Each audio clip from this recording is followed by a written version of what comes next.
Hi, everybody. What's going on? I'm DJ Sixsmith. You're watching Sit Down. Absolute pleasure to be joined today by the former United States Ambassador to the UN, former National Security Advisor, Dr. Susan Rice, her brand new book, Tough Love, My Story of Things Worth Fighting For. It's a New York Times bestseller. It's out in paperback now. Dr. Rice, how are you? I'm great. How are you doing, DJ?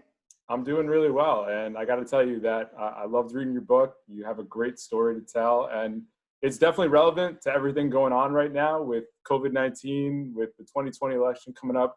What has this year been like for you? Because you've lived through some crazy stuff, going all the way back to the days of the Dukakis campaign. But how does 2020 compare when you think about it? Well, like for everybody else, I mean, it's been crazy. It started off normal, and I was still on book tour, coming off the hardback edition of the book. I was traveling all over the country. I'd been doing that through the fall and into early March, and really enjoying getting around and meeting people around the country. And then everything came to a screeching halt. And I've been basically based at home in Washington, D.C. I had one kid at college. He had to come home and finish his last term from home. I've got a junior going into her senior year in high school, so she's at home. All of a sudden, we're all back together, which was actually really nice. But professionally, trying to figure out, how to find one's footing, how to sustain, income and all of that stuff, just like everybody else. It's been interesting times. But for me personally also, DJ, because I've worked on national security issues, I've worked on global health issues and pandemics in particular, it's been very frustrating to see how badly this has been handled and how many more lives have been lost than needed to be the case, how many more infections, the damage to our economy. So it's especially disheartening, as it is for everybody. I mean, you know better than anybody else being in that room. And also, you mentioned in your book, Michael Flynn is your successor. There were many plans laid out about viruses taking over countries around the world. And it seems like that information was not taken too seriously. So what's been the toughest thing to swallow in terms of just the response by the Trump administration to COVID-19? I think it boils down, DJ, to the fact that at every turn, rather than doing what is right for the American people and for public health, the president has chosen to do what's politically expedient.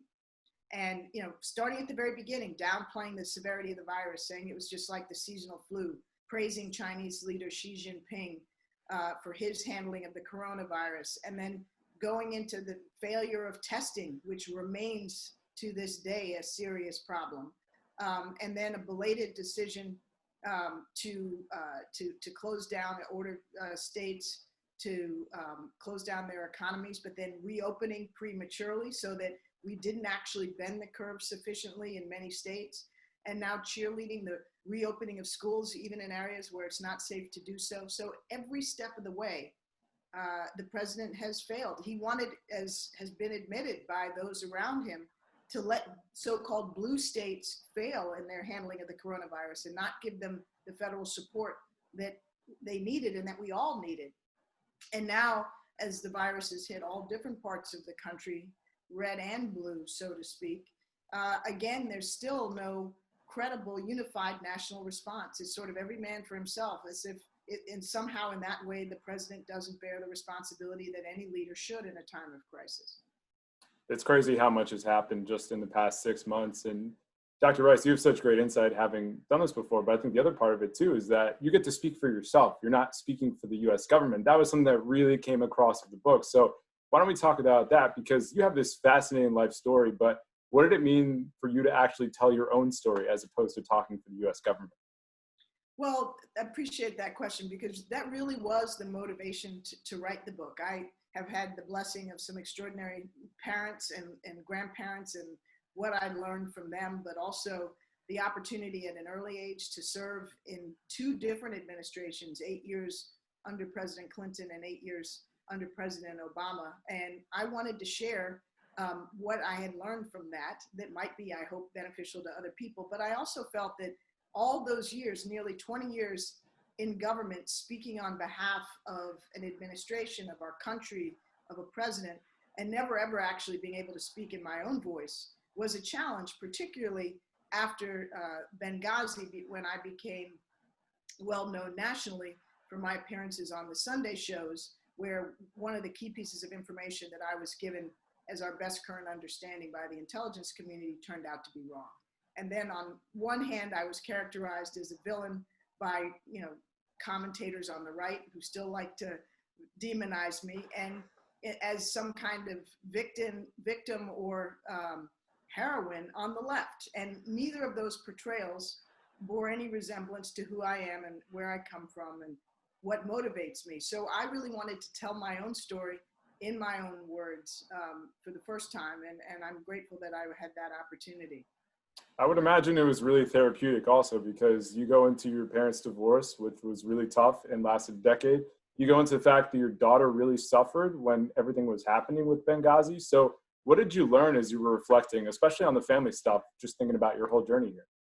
Therapeutic is absolutely the right word, because I have been on a path professionally really since I left high school, going to college, going to graduate school, starting my first job in the private sector, and then years and years in government, of really being on a fast-paced treadmill and never really having much in the way of opportunity to reflect. So this was the first time as a mature adult that I had the time and the space to think back, what did shape me? What did I learn from my extraordinary parents who sadly have now passed? What happened in my childhood when I went through, my parents had a very ugly, violent divorce that was hard on me and my brother. Obviously, many kids go through much worse than that. But for me, that was a formative experience that gave me some unexpected time and experience with, how do you mediate? How do you try to broker conflict resolution? As the oldest child in a household when I was 7, 8, 9, 10, trying to keep my parents from doing something that would be even worse. And how did all of those things shape me when I became an adult ready to try to make a decision about, marrying the man I love, and being fearful of commitment and fearful of failing at marriage, having seen my parents do that. And how did it affect me as a mother? So all of those things were topics that I had time and space to wrestle with and learn from. And the other thing that I learned a lot, DJ, from is, I had the time to think back over my professional life. I started at 28 years old in the White House at the National Security Council during the Clinton administration. I was one of the youngest staffers on the NSC staff, which I later came to run as National Security Advisor many years later under President Obama. And then I was at age 32, nominated and confirmed by the Senate to be the Assistant Secretary of State for African Affairs at the State Department. That meant I was the senior official responsible for all of our embassies, our personnel, our policies towards sub-Saharan Africa.